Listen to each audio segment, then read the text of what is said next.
Welcome to our December edition of our U.S. Executive Podcast. I'm Greg Dacko, Chief U.S. Economist at Oxford Economics, and I'm joined today by Kathy Pashchancic, Chief U.S. Financial Economist.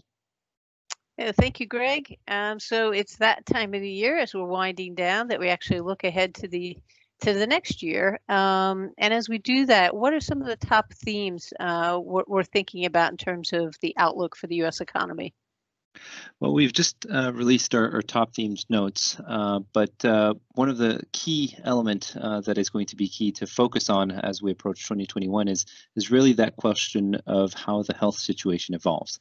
We have a dual track economy at this point. We have an economy on one end that looks quite poor in terms of the momentum, with a worsening health situation, quite a catastrophic third COVID wave, with mobility slowing, with employment cooling, and with demand being hesitant, including in the latest retail sales data and the personal income and consumer spending data. So we're likely in this critical phase where we're seeing some optimistic news about the development of a vaccine that would essentially be diffused throughout the population over the course of the next 6 months, but still this fragile state where the economic momentum has slowed quite a bit. And I think that creates a lot of questions on the policy front.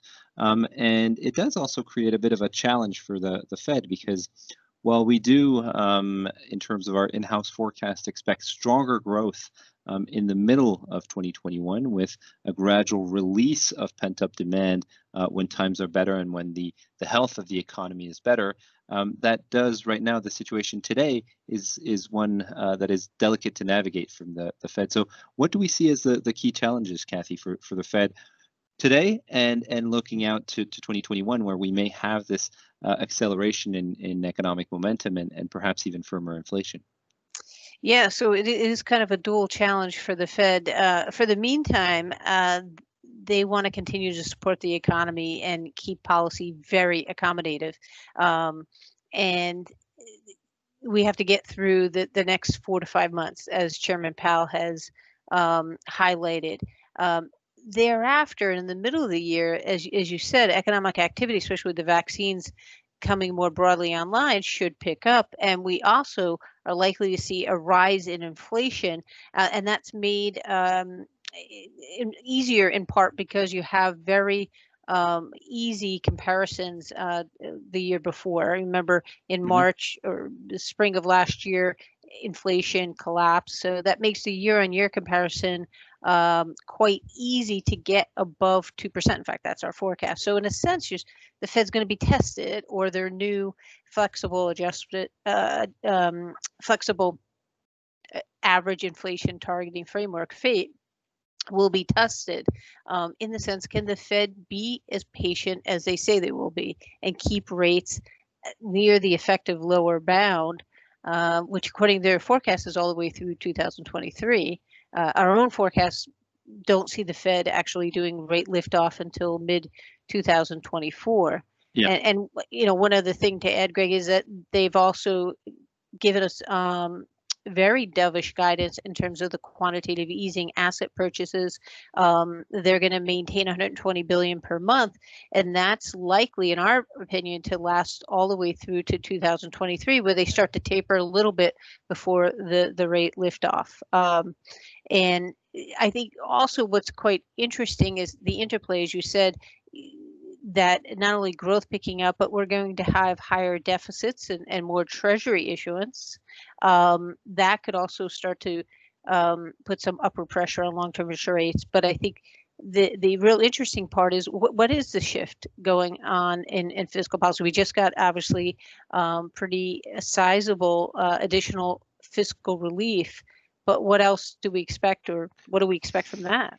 Yeah, well, that I think in itself is a big achievement. The fact that Congress managed after some very long months to pass a long-awaited fiscal stimulus package is going to be positive. I know it's late. I know it's not necessarily sufficient or considered to be sufficient for the most vulnerable tranches of the population.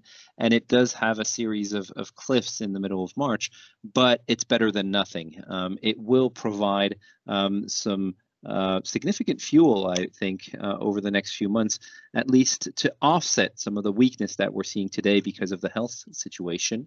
It will play alongside the Fed's very dovish position in terms of providing accommodation, and should, I think, help us navigate this delicate phase during which there is a gradual vaccine rollout. So there is, an ongoing fiscal paradigm shift whereby there is a gradual realization that what matters is the real burden of debt, which is essentially the interest on that debt.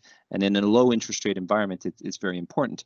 But that throws us back, in a sense, to the Fed. And do we believe, Kathy, that the Fed will maintain a very dovish stance, and will it be ready to offset some potential upward pressure, in particular on the long end of the curve, should there be expectations of stronger growth, stronger inflation, and greater deficit financing that puts upward pressure on long-term rates?